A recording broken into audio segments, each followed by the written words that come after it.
Welcome to Ashwin's Astrology. Hope you are liking the video so far. Kindly like, share and subscribe to our YouTube channel. Also press the bell icon to receive notification as soon as we upload our videos. Today we have come up with transit predictions of a planet who is well known as one of the most unconditional benefic planet in Vedic astrology. It is none other than Jupiter or Brihaspati, who will be transiting to Aries on April 22nd, 2023. Jupiter stays in a sign for around 12 months or 1 year, and since last year he was staying in his own sign Pisces, which is a watery sign and a 12th house in Kalpurush Kundli. Now he will be moving into Aries, which is his great friend Mars house, and it is a fiery sign.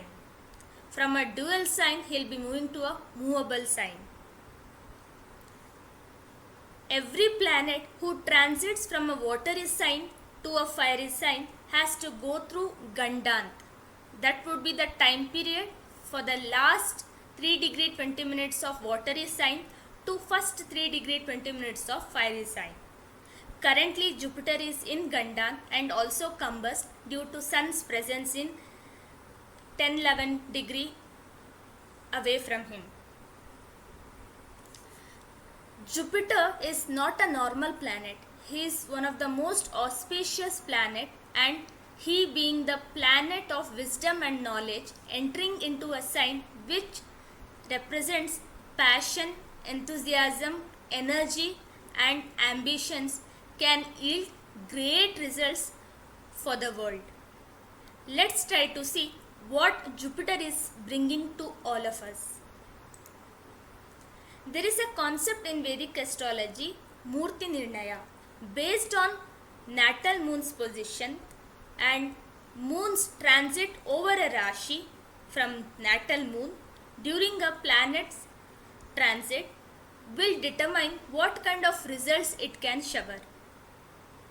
Let's try to see what all 12 rashis has in store in based on this.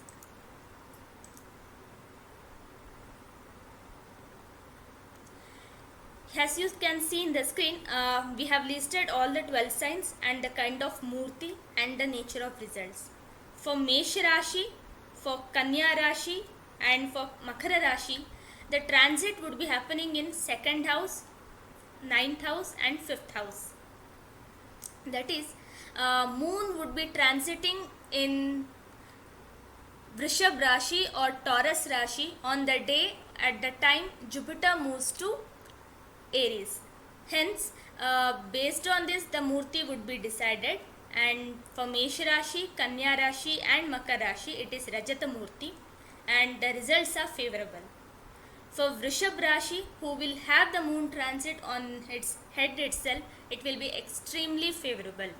And then for Sagittarius or Dhanur Rashi and for Cancer or Karkataka Rashi, it will be Swarna Moorti, because it will be 6th position and it will be 11th position for them, and that would be extremely favorable results for them. Gemini or Mithuna Rashi and Libra or Tula Rashi and Aquarius or Kumbha Rashi will have the transit in 4-8-12. Hence, it will be extremely unfavorable transit for them.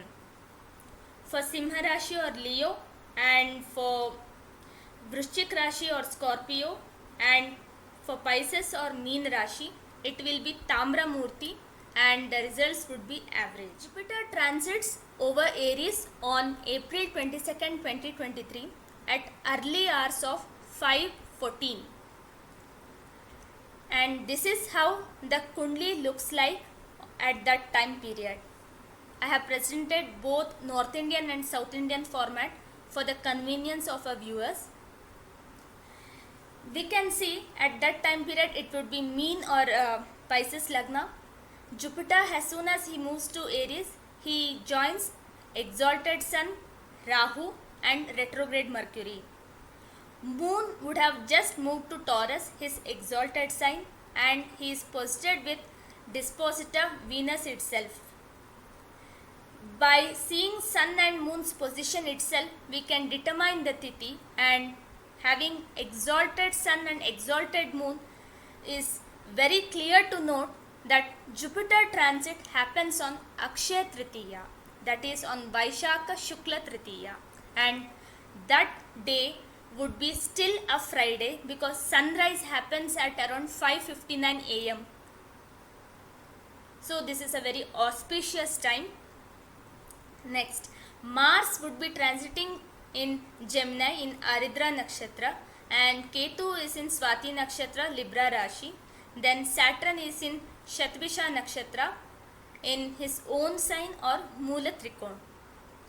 Based on this planetary position, let's try to see what Jupiter's transit will bring into everyone's life.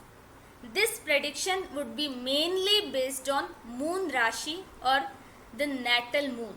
During your birth time, wherever your moon is placed, that would be your Janma Rashi, and these predictions will be based on that. Let's begin with Aries or Mesha Rashi. As we can see here, there is an exchange between Mars and Mercury. Aries Lord Mars is in 3rd house, and 3rd Lord, that is Gemini Lord Mercury, is in 1st house, that is in Mars house. Hence we consider this as an exchange, which is not a good parivartana, which is a khala parivartana. So there will be some good and there will be some bad as well. Firstly, efforts will be successful. It will be good for author, poets who are in literary works, and this will be very favorable for those who are in journalism and banking field. Because moon is exalted and conjunct with 2nd Lord Venus in 2nd house, this shows there will be increase in cash inflow, excellent for women in top roles, also in show business and media. Rahu here will be till November 29, 2023 as per true node, and here he is conjoined with 9th and 12th Lord Jupiter till then, and this causes Guru Chandal Yoga. This might favor those who are already in foreign lands. They might feel they are fortunate enough.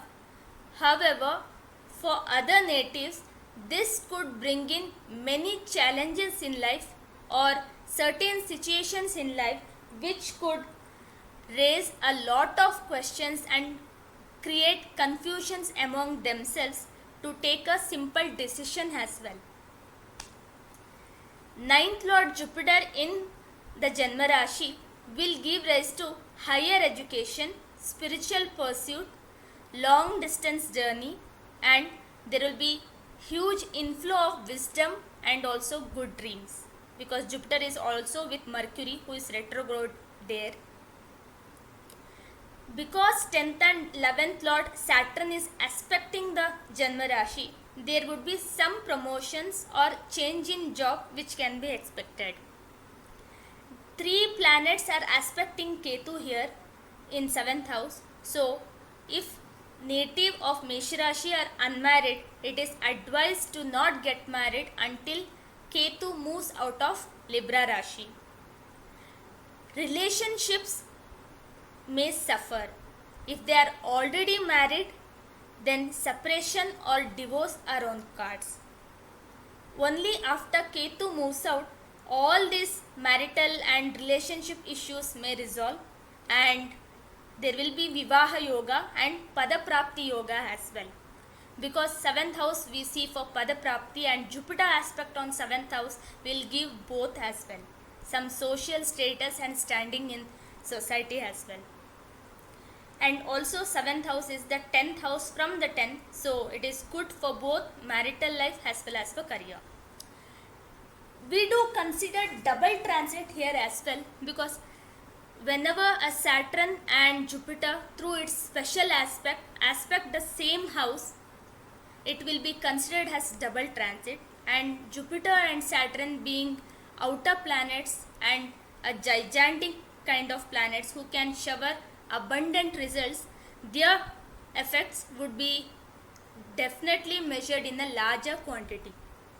So double transit effects for Aries, that is on their 5th house, Jupiter from its fifth aspect is aspecting Leo, and Saturn also is aspecting Leo. So it is happening on your fifth house.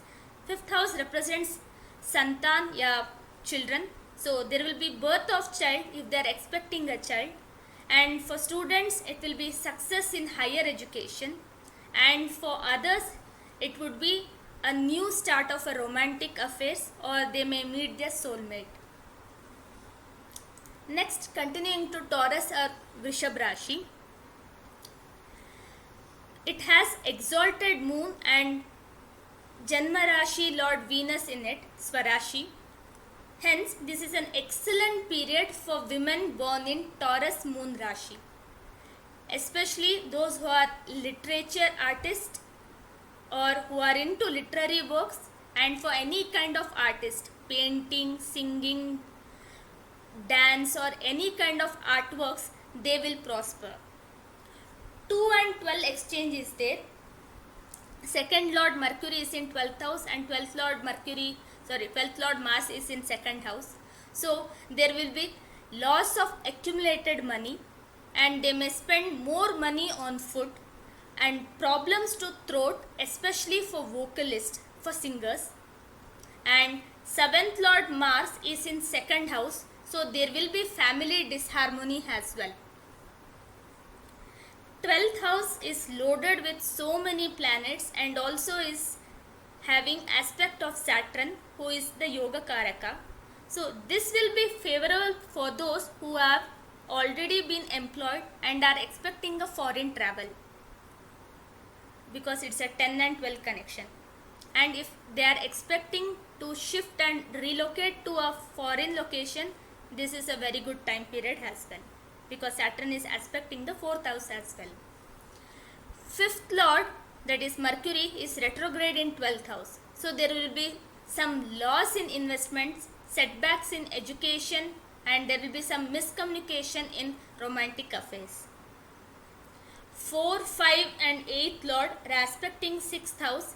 This may make a person to take a loan or succumb to some kind of injuries.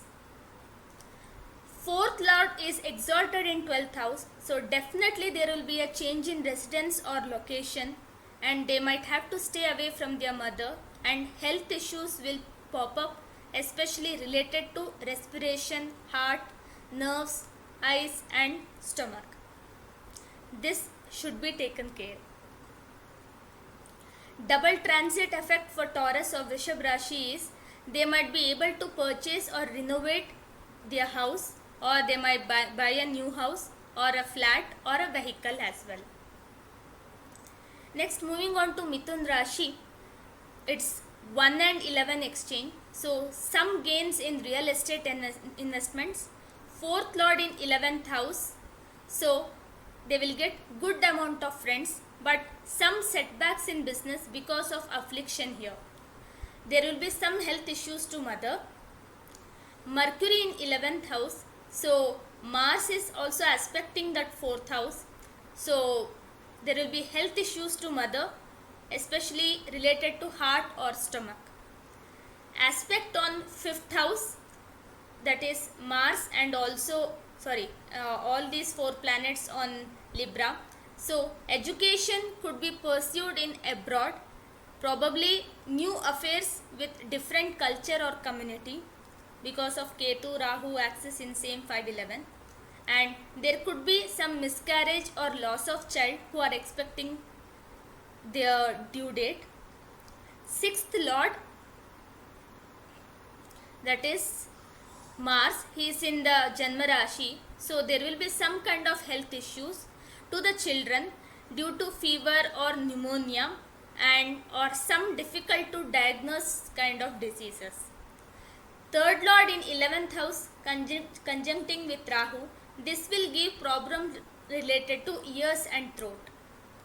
8th and 9th Lord in 9th house aspecting 11th house, this will give some unexpected gains in investments and father may be rewarded well. 7th and 10th Lord in 11th house may give some rewards and promotions, and double transit effect for this Rashi will be some long term desire upon which there was continuous efforts will be fulfilled, because it's happening in the Leo. Next come Cancer or Karkataka Rashi. Because there is a exalted moon, that is Janma Rashi Lord Moon exalted in 11th house with the 11th Lord, so it will be a great time period for them considering the investment gains. High rewards and recognition, especially for women of Karkataka Rashi. Every Karkataka Rashi natives will have rewards and recognition, but it will be more for women. And 4th Lord is in Rahu Ketu axis. 4th house is in Rahu Ketu axis. So there could be some serious ailments to mother. If living abroad, they may purchase a new residence there, and if they are looking to relocate to a foreign country, then it is possible at this time period. Moon and Venus aspect 5th house. Hence, if they are expecting a child, it will be a female child, and if they are looking for a new relationship or trying to get married as well, they might start a new romantic affairs, or they may meet their soulmate as well. 5th Lord in 12th house. So education is expected in abroad, and 10th Lord in 12th house. So foreign travel due to work. 7th and 8th Lord in 8th house aspecting 10th house. So loss of job or sudden change in job is noted. Father may receive some government or high authority recognition. There will be some problems at workplace, some discrepancies with superiors as well. Because of 2nd and 3rd Lord is in 10th house with Jupiter and Rahu, this is good for singers, vocalists, or for any kind of artist, especially those who are into literature, and this is overall good for talented artists.